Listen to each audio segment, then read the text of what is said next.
गुरुवारी रात्री ओबीसी आंदोलनकर्ते लक्ष्मण हाके हे परळीहून पाडळशिंगी मार्गे भगवानगडाकडे जाणार होते। परळीत मोठा प्रतिसाद हाके आणि वाघमारेंना मिळाला, त्यामुळे नियोजित वेळेपेक्षा त्यांना उशीर होणार होता। त्याचवेळी दुसरीकडे लक्ष्मण हाके आणि वाघमारे यांच्या स्वागतासाठी बीडमधील तित्तरवणी, माळेगाव, पारगाव या ठिकाणचे काही ग्रामस्थ डीजे लावून पाडळशिंगीकडे निघाले होते।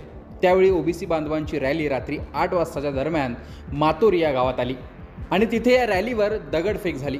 विशेष म्हणजे ज्या मातोरी गावात हा प्रकार घडला ते गाव हे मनोज जरांगेंचं मूळ गाव आहे। त्यामुळे मातोरीत घडलेल्या प्रकाराची जोरदार चर्चा होते।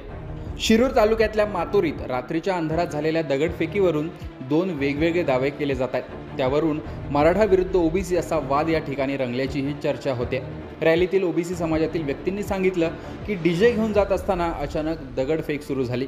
पूर्वनियोजितपणे ही दगडफेक झाल्याचा आरोपही रॅलीतील ओबीसी बांधवांकडून केला जातोय। त्यात रॅलीतील लोकांची डोकी फुटली, अनेक गाड्यांचं नुकसान झाल्याचंही समोर आलंय। एक प्रकारे लक्ष्मण हाकेंच्या स्वागतासाठी जाणाऱ्या रॅलीवर ही दगडफेक झाल्याचा आरोप रॅलीतील लोकांकडून केला जातोय। दुसरीकडे स्थानिक गावातील मराठा समाजातील लोकांकडून वेगळाच दावा केला जातोय। हाकेंना आणण्यासाठी निघालेली रॅली जेव्हा मातोरी गावात आली तेव्हा सोबत असलेला डीजे काही लोकांनी तिथे थांबवला, तिथे गाणी वाजवली गेली आणि रॅलीतील काही लोकांनी एका समाजाविरोधात घोषणा दिल्या। त्यामुळे मातोरी ग्रामस्थ आणि हाकेंना आणण्यासाठी निघालेल्या कार्यकर्त्यांमध्ये शाब्दिक बाचाबाची झाली आणि त्यानंतर दोन्ही गटात प्रचंड दगडफेक करण्यात आली। यात अनेकांची डोकी फुटली, तसेच डीजे आणि गाड्यांचं नुकसान झाल्याचं मातोरीतील ग्रामस्थांचं मत आहे। हा प्रकार घडल्यानंतर मोठ्या प्रमाणात जमाव या परिसरात जमला होता। मात्र पोलीस घटनास्थळी आल्यानंतर परिस्थिती आटोक्यात आणली गेली।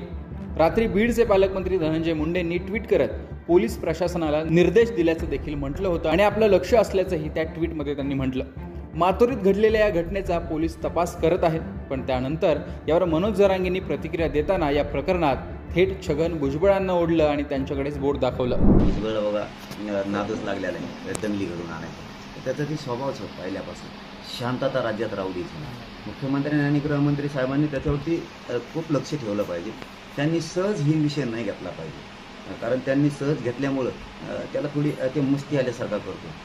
कारण आत्ताच उघडं पडलं की तिथं आंतरवालीला आंदोलन सुरू आहे, त्याच्या पुढं त्यांनी बसवलं। आम्ही गोरगरीब ओबीसींना, स्थानिक लोकांना दोषच देत नाही, त्यांचा दोषच नाही, घेऊन आधी लावतो, याचा तो स्वभावच आहे। त्याला तिथं दंगल घडून आणायची, वाद घडून आणायचा, संघर्ष करायचा, पेटवा पेटवी करायची। गोरगरीब अडचणीत आले पाहिजे ओबीसी, आणि गोरगरीब मराठी सुद्धा